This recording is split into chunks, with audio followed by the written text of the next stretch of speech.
Okay, hi, I'm Robin Ivester. I teach 5th grade Science and Social Studies at Indian Trail. I'm Heidi Kane, and I teach 6th grade math, and this is Isabella Hibbets and Nate Powell, and they are my students.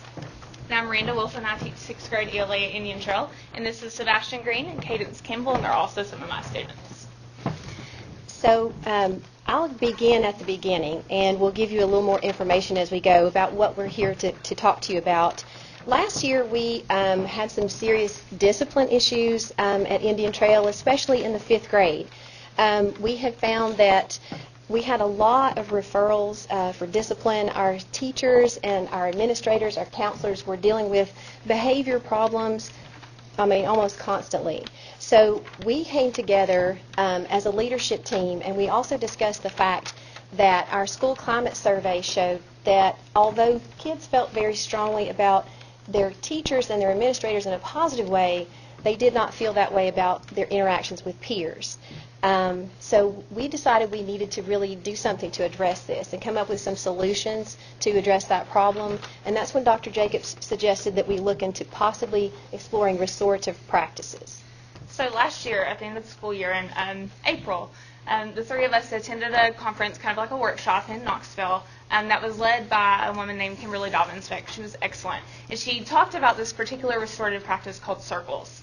And so we were extremely excited about it. We thought that it would have a great positive impact on our school. And so we went to Dr. Jacobs as well as our bookkeeper, and we said, hey, we read this book when we went to this workshop, and we think that it would be extremely beneficial if we want to implement circles into our school if our entire faculty can read this book. So we luckily were able to buy a copy for every teacher. And over the summer break, they read this book, and they were supposed to bring back some of the knowledge that they took from that to the new school year, this August. So we got together in May and also in July, and we planned kind of a training for our faculty. So in August, we came together and we presented circles to our faculty, and our hope, or I guess, what we wanted the faculty to get out of it was the excitement that we had, and then to realize that this can be a huge positive impact on our school based on our climate survey results and so on.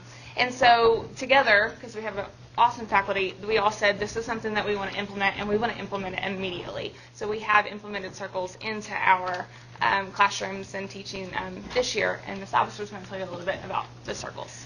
So at Indian Trail, we do conduct circles weekly. 80% of our circles are what we call proactive, and we focus on relationship building to help improve our school climate. And when you were talking about the trauma information school, building relationships, circles would work beautifully with that. 20% of our circles are what we call reactive circles, and those are circles that we would hold when someone is wronged. There are still consequences. A circle is not a substitution for a consequence. But the reactive circles allow the students to talk out their problems and solve some of their problems on their own. And then some of our teachers actually conduct circles with their content too. So we are using them all throughout the school day. A circle is a practical forum for the resolution of underlying feelings. And these feelings were intruding into the classroom last year and interrupting the learning environment. So it was very beneficial for us to find a way to solve these problems.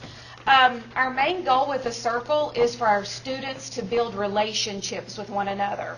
We want them to feel a sense of belonging and a sense of unity, because nowadays so many of our students don't get that feeling anywhere else. So that's very important. The students are able to share personal feelings and meaningful experiences and their emotions, and what we found out is there are other students in our classroom that are experiencing the same thing. So that again helps those students feel that connectivity to other people. Our circles are safe places where they can share and they can trust each other.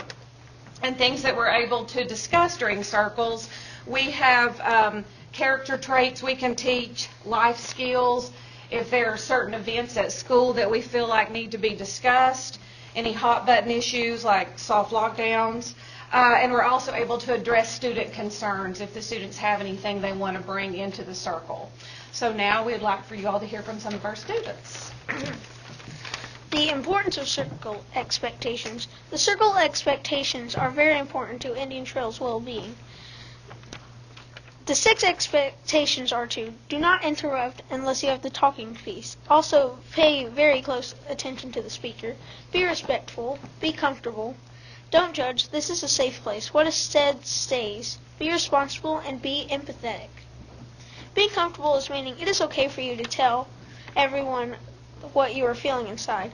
The 2 most important rules to me are to always be respectful and never to judge anyone.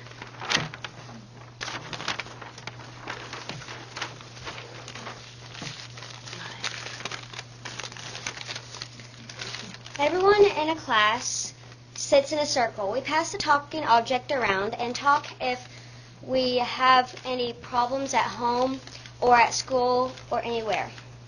The circle looks like one big family that can share their inner thoughts. If someone is sad, we hug them.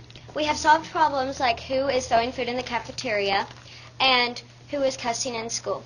The circle is a peaceful, trustworthy place to talk.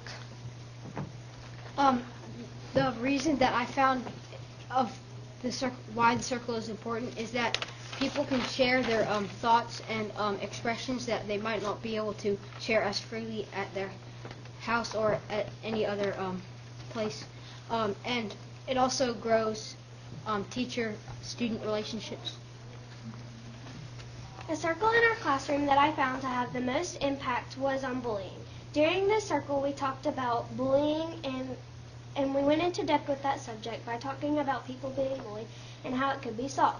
After a few students shared stories and concerns about bullying, our class developed resolutions to prevent bullying. Some of the resolutions included talking out your problems, keeping your distance, and talking to an adult about your situation. I feel overall students are treating each other with more respect and kindness this year compared to last year. So where we are now in the process, on January the 7th, we polled teachers, and they shared with us that they feel like circles have truly been an effective way to address those issues we were having last year with this particular cohort of kids. And we also looked at the discipline referrals, and they are down 17% versus the first 2 quarters of last year, which is a huge amount. We're also currently developing a shared resource on Google Drive where we can add things that we know have worked in our classroom, and other teachers can share those as well.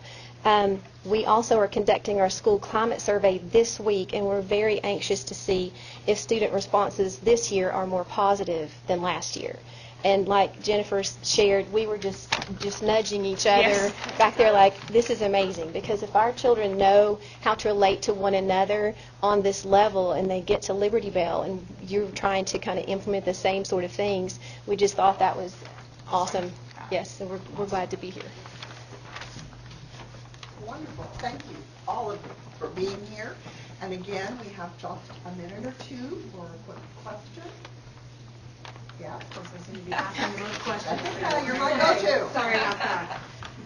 Is there a way you can share that student response with other parents? I'm a parent who will be having a child in Indian Trail next year, and obviously my main concern is how his interaction will be with other students and teachers as well.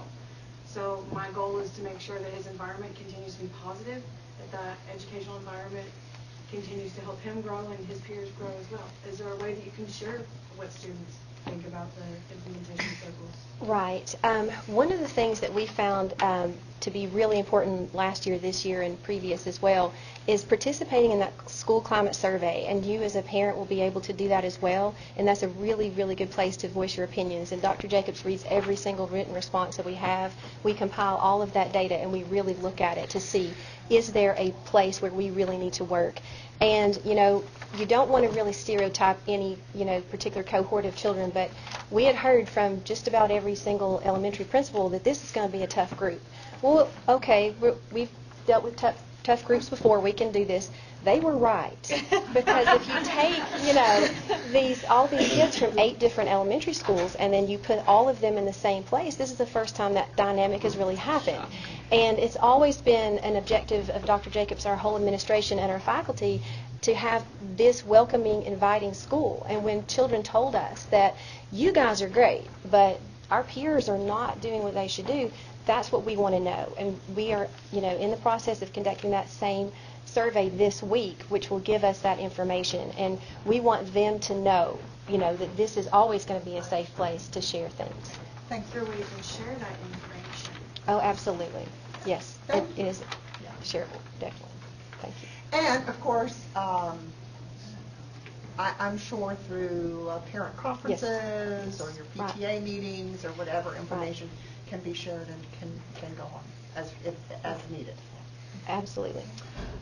Thank you. Thank you very much. Let's give everybody a